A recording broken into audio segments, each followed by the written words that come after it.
The last war. Why the West can't afford peace. What if the ceasefires, peace talks, and diplomatic breakthroughs we see today are not the beginning of global peace, but the final preparations for a war that will define the 21st century? The West, particularly the United States and its European allies, is not preparing for war out of imperial ambition or ideological zeal. It is preparing out of desperation. Beneath the smiles of statesmen and the handshakes of diplomacy lies an uncomfortable truth. The global order built around American economic dominance is crumbling, and war is its only remaining escape hatch. Empires rarely die in silence. They go out swinging. In the year 2000, the total U.S. money supply stood at about $6 trillion. 2 decades later, it has exploded to over $24 trillion, a 400% increase. Why? More and more countries are now trading in their own currencies, undermining the very foundation of American financial hegemony. At the same time, the national debt has soared from $5 trillion to over $36 trillion. In artificial intelligence, electric vehicles, renewable energy, and quantum computing, China is setting the global pace. And unlike the U.S., China owns the infrastructure to turn innovation into dominance. But now that game is nearing its end. These aren't signs of growth. They're symptoms of decay. And yet, the system hasn't collapsed. German industries are struggling. French unemployment is rising. The U.K. is slipping into economic irrelevance. Because 70% of all U.S. dollars circulate outside the U.S., a massive chunk of its $36 trillion debt matures this year, and there's no real plan to repay it. The only remaining strategy? Print more money, which will only accelerate inflation and fuel further decline. Even American technological breakthroughs are reverse engineered and mass-produced in Asia, often faster and cheaper. This is how the American empire has silently taxed the world, printing money while exporting inflation. When the U.S. increases its money supply, the dollar's value drops globally, impacting everyone who uses it.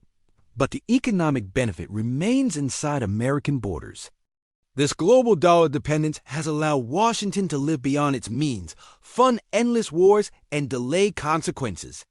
The coalition of Brazil, Russia, India, China, and South Africa, along with newer allies like Iran and Saudi Arabia, is building an alternative, a world trading system not reliant on the U.S. dollar. Simultaneously, America has lost its manufacturing muscle. Most industrial capacity has moved offshore largely to China. The others have been told to stand down. Worse still for Washington, China is no longer just copying, it's leading. This technological and industrial imbalance is a red alert for the West. Its economic supremacy is under siege. If it succeeds, the world will be left in economic and political ruin. Muslim countries have been granted symbolic wins to keep them quiet. The aim? Clear the battlefield for the final confrontation with China. Once China is dealt with, Iran, Pakistan, and other sovereign nations will be next. The U.S. is redirecting all resources and attention toward its real opponent, China. For the West, the window to act is closing. Europe isn't faring much better. The war in Ukraine severed Europe's access to cheap Russian energy, leaving it reliant on expensive U.S. gas. Meanwhile, the U.S. is running out of time. And then, in defeat, the West will rediscover morality. Like when apartheid collapsed and a white supremacist leader in South Africa washed the feet of black Africans in remorse. It is a battle between a declining empire and a rising challenger with the rest of the world caught in the crossfire.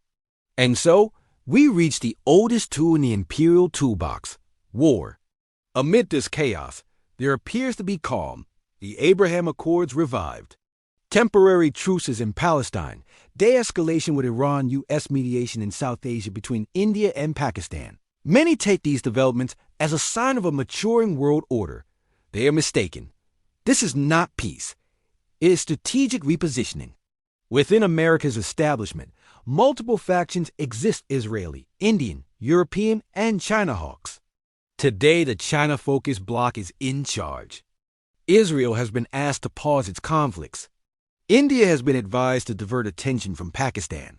The clock is ticking. Proxy wars have failed in Ukraine, in the Middle East, and via Taiwan. Sanctions have backfired. The dollar is weakening. China is ascending. That's why we see peace overtures now, not because of moral awakening, but because a larger war is on the horizon. If the U.S. fails to contain China, the era of American dominance will end. This is the point of no return. And the global South must not misread the signs. Muslim nations and developing economies must understand these ceasefires and diplomatic overtures are temporary distractions. This is not a change of heart. It's a shift in priority.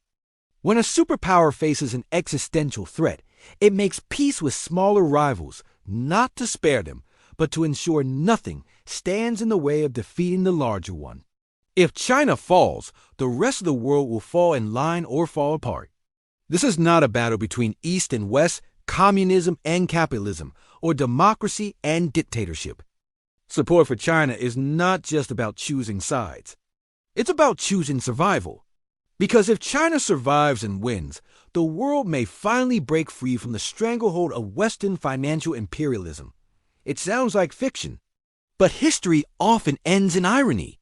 The question is, will the global South stand tall in this storm or kneel in the next one?